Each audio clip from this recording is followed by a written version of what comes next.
Bien, mesdames, messieurs, c'est un très grand honneur pour moi d'être ici parmi vous à Paris dans le cadre du prix national Art urbain 2013. Donc je tiens à remercier infiniment M. Robert Max Antony et tous les organisateurs de m'avoir offert cette belle occasion de vous présenter hors concours. Et je crois que vous avez de la chance, messieurs, que ce soit hors concours parce qu'on avait toutes les chances de le gagner. Notre ville de Neufchâtel-en-Bray, qui depuis quelques mois se trouve sous les flashs médiatiques grâce à l'architecte urbaniste Robert Rozel. Alors c'est une petite présentation de notre ville et Madame Vattier-Fouquet du CAE détaillera un petit peu plus l'œuvre de Robert Rozel. Donc Neufchâtel-en-Bray, petite ville de 5200 habitants, comme son nom l'indique, se situe en pays de Bray. Notre cité se trouve dans une vallée pittoresque entre le plateau haut-normand, dit le pays de Caux, et le plateau picard. Le pays de Bray se nomme aussi la Boutonnière, échancrure en forme d'amande, parsemée de petits reliefs. Regroupant des paysages singuliers, cette région forme un territoire moins unitaire que les autres. Par ses paysages de collines, son bocage dense, ses espaces boisés, tels que les forêts de Lyons et d'Eaoui, remarquables et traits les plus belles d'Europe, dit-on, et ses rebords facilement repérables, la Boutonnière du pays de Bray s'individualise aisément au cœur de ses plateaux.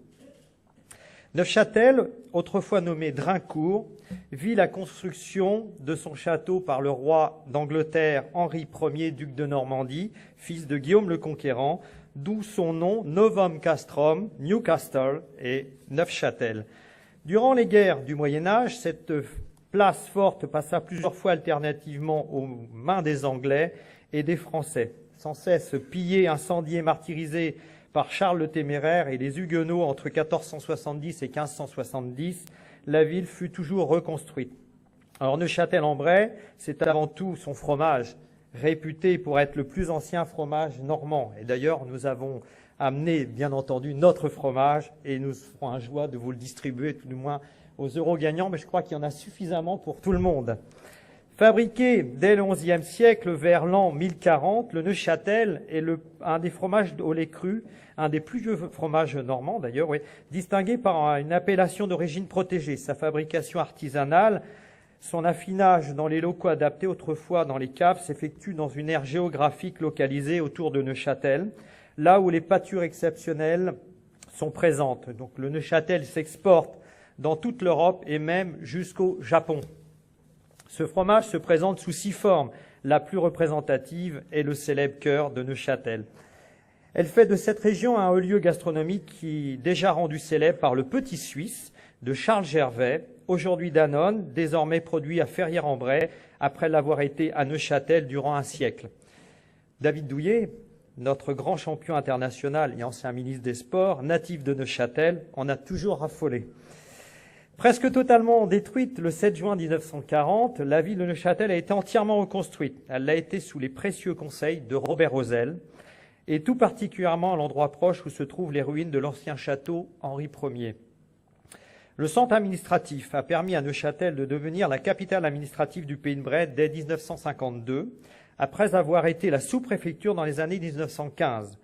Robert Rozel y a construit une mairie, un tribunal administratif et de commerce, une immense salle des fêtes et un remarquable théâtre.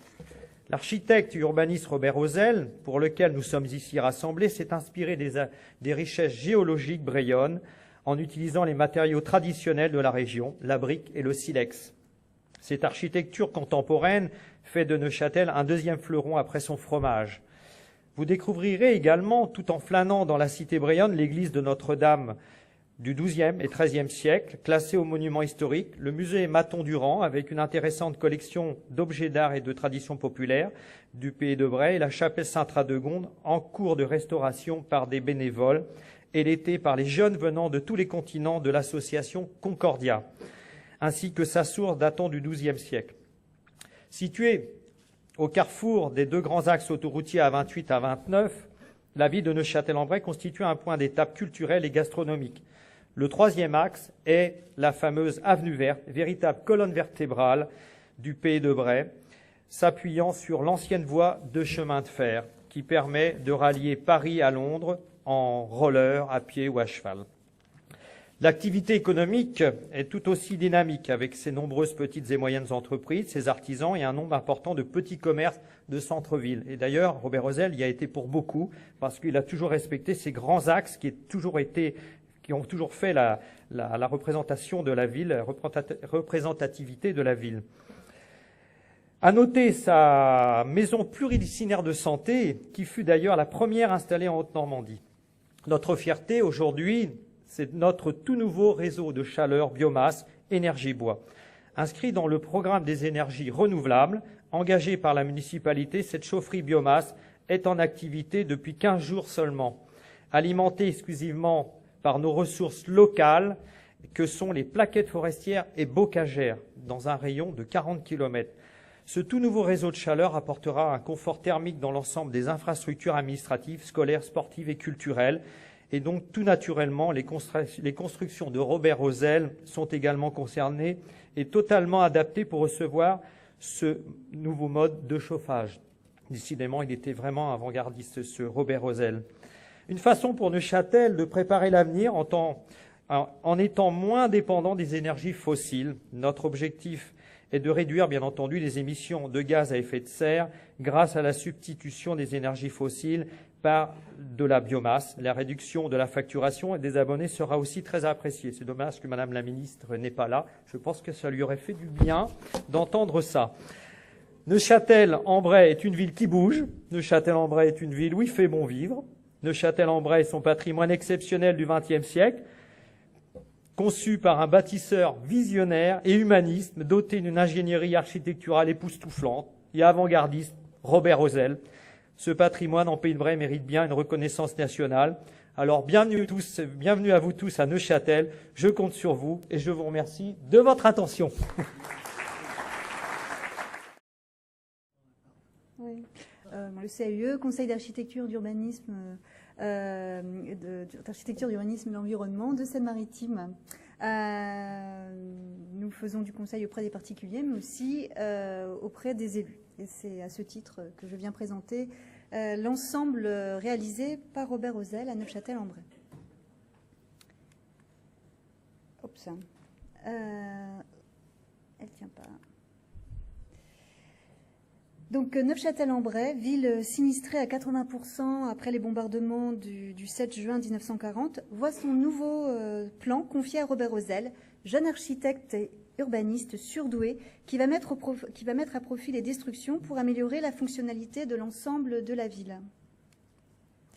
Donc il prévoit tout d'abord, pour supprimer le passage à niveau, un pont-route qui sera en partie urbanisé. La route passe donc au-dessus et sera élargie. Il détourne également le cours d'eau de la Béthune, une petite rivière, et cela va permettre en fait d'assainir la zone auparavant inondée.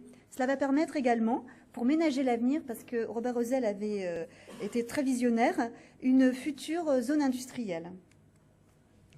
Il recompose le plan de circulation pour améliorer la traversée de la ville sans toucher au tracé historique. Il rejette la solution habituelle d'une déviation et s'attache au contraire à faciliter la circulation de la Grande Rue, préservant ainsi l'activité du centre-ville, déterminante pour la fonction commerciale. Et enfin, en s'inspirant en fait d'exemples urbanistiques empruntés aux pays nordiques, il regroupe tous les services publics pour former un seul ensemble, s'adossant sur l'ancienne mode féodale qui domine la cité. Robert Ozel se voit confier en 1952, donc 10 ans plus tard, la réalisation de ce centre administratif, véritable joyau de la reconstruction encore trop souvent méconnu. Il est constitué de 4 édifices, le théâtre, la salle des fêtes, la mairie et l'hôtel des impôts. Ici, l'hôtel des impôts, avec sa judicieuse extension réalisée par l'agence ACO en 1998. Hop. Les différents bâtiments administratifs, donc la mairie sur votre gauche et le centre des impôts sur votre droite, implantés longitudinalement, réalisant ainsi un espace ouvert dédié aux piétons, ce que l'on appelle le green. Et enfin, ici, le théâtre, alors en fait, ce qui est très intéressant dans cet ensemble, c'est que Robert Ozel a complètement a fait le choix de renverser les hiérarchies, c'est-à-dire qu'il a mis l'espace culturel, le théâtre, au centre de la composition, et surtout, c'est lui qui domine l'ensemble. Alors, il est réalisé en briques locales, dans un savant appareillage, et chaque détail compte, ce qui fait qu'au jour d'aujourd'hui, 40 ans plus tard, cette qualité de conception est toujours perceptible, à l'extérieur comme à l'intérieur. Ces 4 édifices, bien que réalisés avec des moyens réduits, sont conçus comme un ensemble et constituent un cadre de vie où, comme le souhaitait Robert Ozel, l'homme, la nature et l'architecture sont en harmonie. Merci. Merci.